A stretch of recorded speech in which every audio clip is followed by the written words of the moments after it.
Masalahnya bila cerita sedated, itu masalahnya. Tak habis benda ni. Betul tak? Ya? Alhamdulillah dia baca istighfar. Kalau saya tengok imam-imam kita yang baca doa kunut. Dan ada juga jemaah yang tak baca doa kunut, tapi mereka meraihkan. Bagus tak?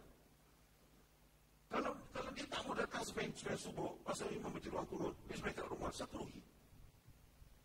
Exactly. Jadi kita perlu lebih waras terhadap masalah ni.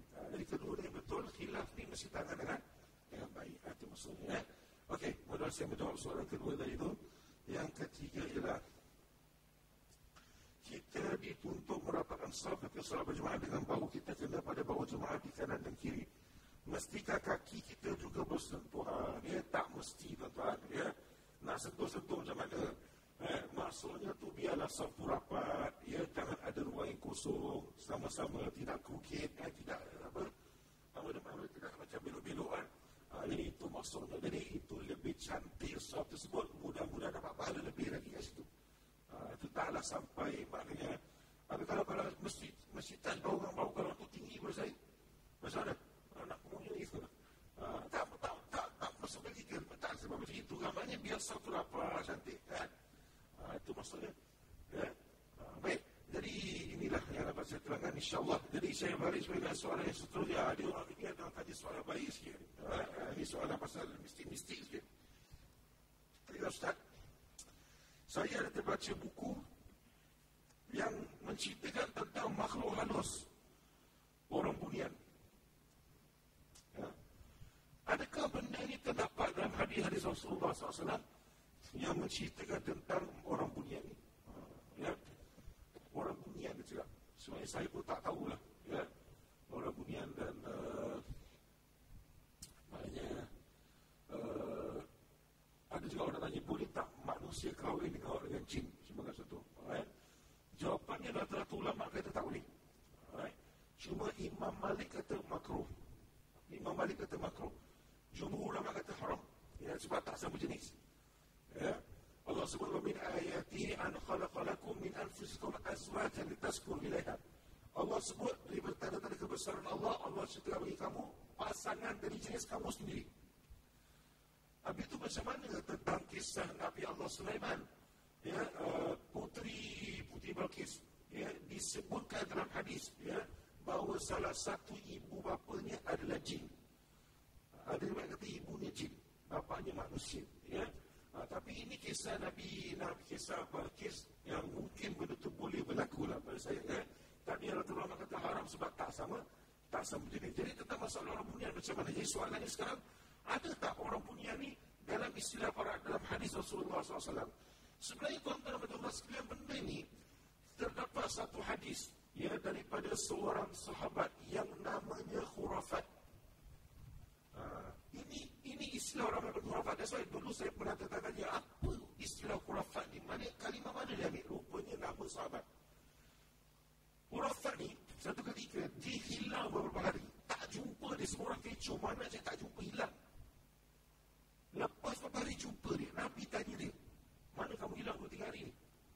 Dia kata apa? Ya Rasulullah, saya tengah jalan, saya nampak satu ular hitam.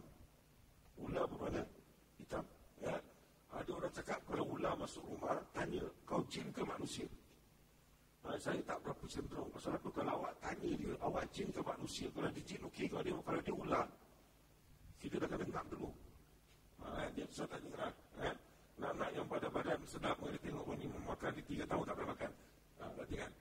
Dia mesti faham. Okey, jadi dia nampak dia bunuh ular tu. Lepas dia bunuh, dia kata dia tak sadar apa yang berlaku. Tahu-tahu dia rasa dia berada di satu alam, dia dalam satu mahkamah. Jin tu ada mahkamah.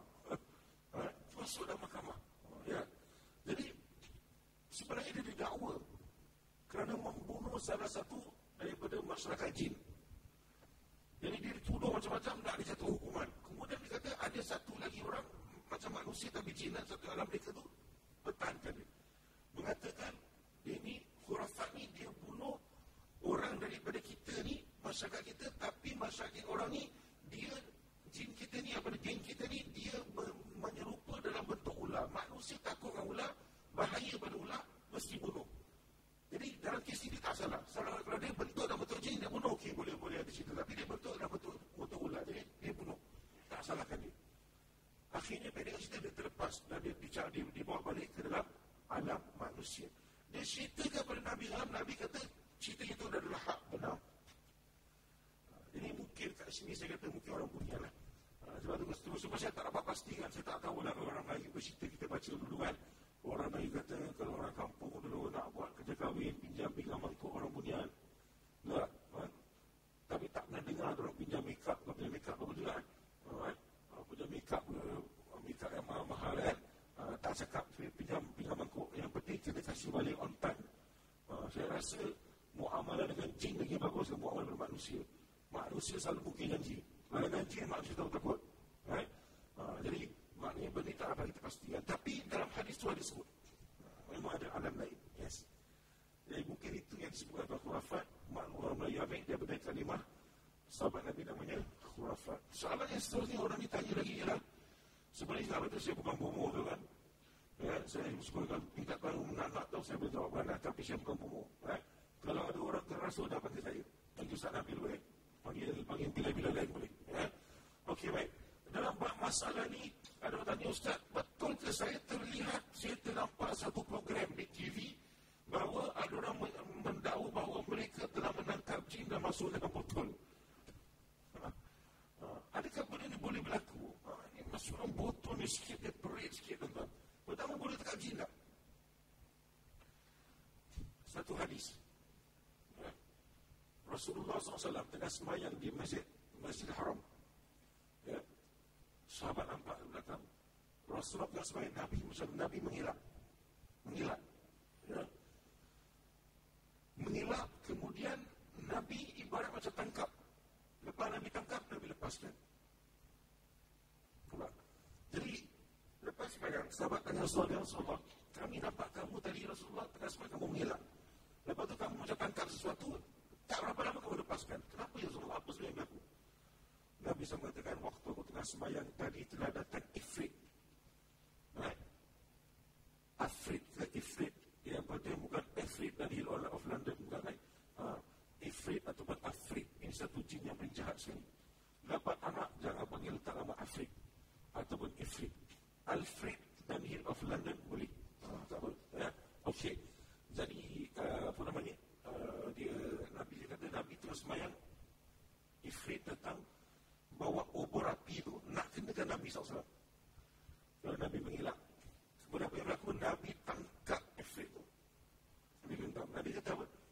Aku nak tangkap Ifrit, aku nak ikat supaya aku dapat tunjukkan kamu semua macam mana wajah Ifrit. Confirm tak macam kita lah. Kita handsome sikit. Okey. Banyak aku nak tangkap Ifrit itu, nak ikat, aku nak tunjukkan orang kamu semua ni sahabat-sahabat aku macam mana Ifrit bermuka.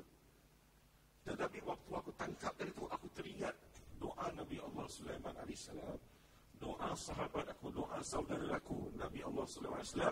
Nabi SAW pernah minta kepada Allah, ya Allah, Nabi SAW minta supaya kelebihan tangkap jin, kelebihan conquer jin ini, biarlah Allah beri pada dia seorang saja.